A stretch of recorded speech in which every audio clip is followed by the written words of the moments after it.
Tired of being lied to about politics, the economy, world affairs, and national security? Find out what's really going on and why it matters. Thought-provoking news, timely insights, and critical commentary. Point Blank with Sam Kephart. The power of candor in an age of deceit.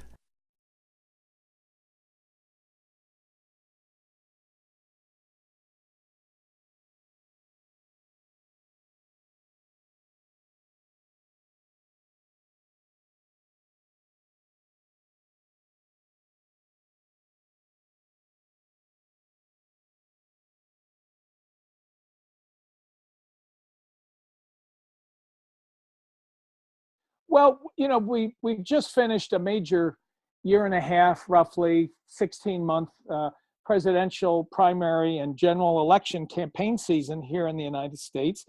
And we ended up with Hillary Clinton representing the major majority Democrat Party and Donald Trump beating out 15 or 16 other people for the Republican nomination. Now, in traditional party politics, and by that I'm referring to both Democrats and Republicans, the candidates during the primary season, when they're competing with people who are of their same registration, meaning all Republicans fighting amongst each other for the nomination or all Democrats fighting amongst each other for the nomination.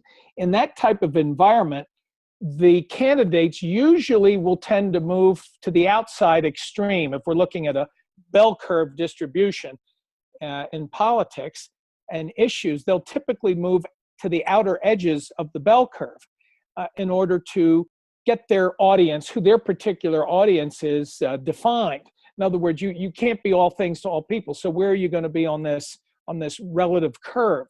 And that way you get your base, and hopefully you get enough base that you then are able to win the sufficient primaries, a primary and then multiple primaries, that you then become the candidate. Well, this was a very unusual election year because in the Democrat Party, you had Bernie Sanders, who was far to the left, and you basically had a socialist, if you will, an avowed socialist, and you had Hillary Clinton more or less running as a moderate against this more left-wing guy by the name of Senator Bernie Sanders from Vermont. And then as the general election came in, because Hillary Clinton beat out Bernie Sanders, and some might say unethically, and there was some cheating involved, but in any event, she beat Senator Sanders and she became the official nominee for the Democrat Party. But in the course of doing that, in order to secure his base, because he really had more momentum than she did going into the Democrat convention and a lot more enthusiasm, particularly with the younger demographic, the millennials. So then Hillary, who's more comfortable, at least verbally, operating as a centrist or a left centrist type person, had to move much further to the left.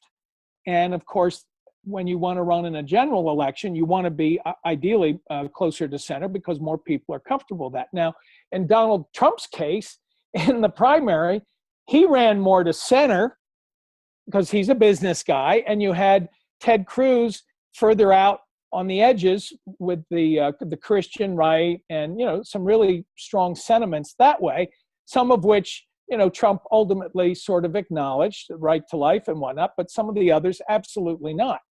So it was really a mixed bag of where people were on this profile, this bell curve of extremity versus centrism.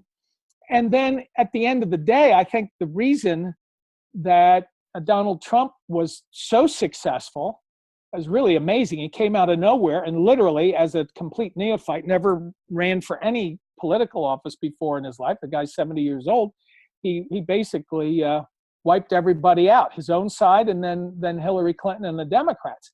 And the reason for that is, and it was interesting, a couple of weeks ago, this was during the tail end of the Trump campaign in the general election, he added an unscheduled stop in Albuquerque, New Mexico. And during his campaign, a lot of his whistle stops using his private 757 aircraft, he would arrange for the rally to be held in a big hangar at the airport. Anyhow, this was the Albuquerque airport, and his plane hadn't even arrived yet.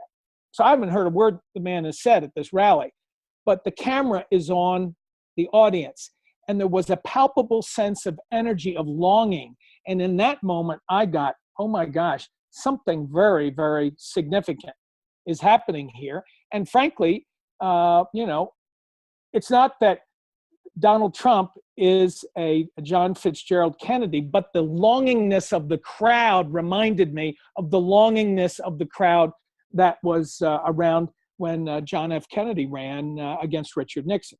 So we have that. Then we have the issue, and it was the major issue for me, about is the candidate running a neocon? A neocon literally means neoconservative. And if you say, well, how can you use a neocon with Hillary Clinton? Well, there's a broader definition for it. She's not technically a neoconservative, but she is absolutely a military industrial complex insider.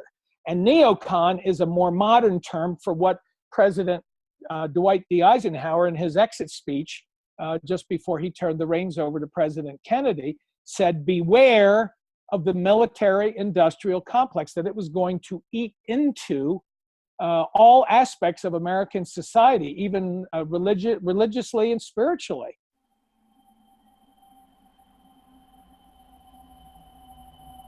Ladies and gentlemen, the President of the United States. Good evening, my fellow Americans. We now stand 10 years past the midpoint of a century that has witnessed 4 major wars among great nations.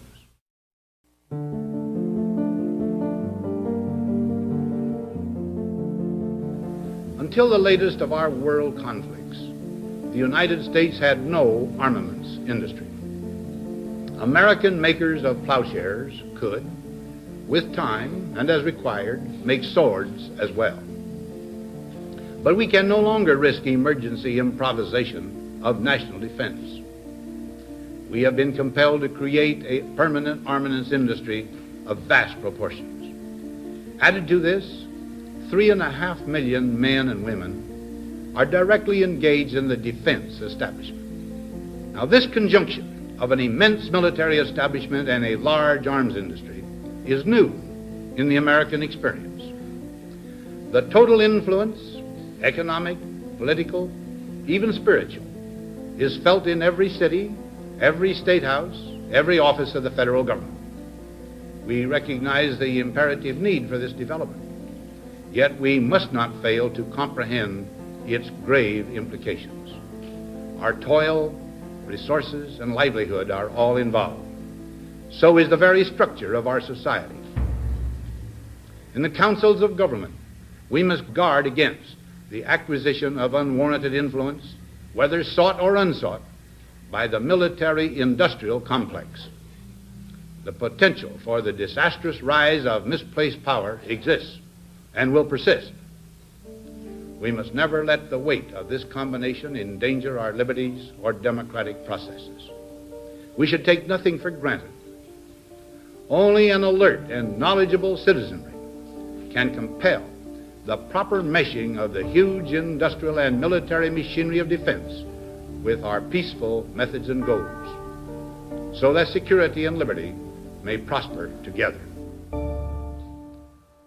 And that really has happened. And that's why we have sort of, over the last 15 years, under both the Obama administration and George W. Bush, certainly 16 years of essentially perpetual war. And it was going to continue under Hillary Clinton. And so there are key insiders inside the federal government where these people really are interested in having a perpetual state of American domination everywhere. It's win-lose, it's not win-win. And I simply don't think, A, that's a valid and proper philosophical position to take. And I certainly don't believe we can enforce it. How do I know? We've tried in the Middle East. We've had 6 or 7 regime changes, several wars, not a single one, not one, has been successful. And as you continue to stick with us here at Point Blank, you will find out the power of candor in an age of deceit. Stay tuned. Point Blank with Sam Kephart, the power of candor in an age of deceit.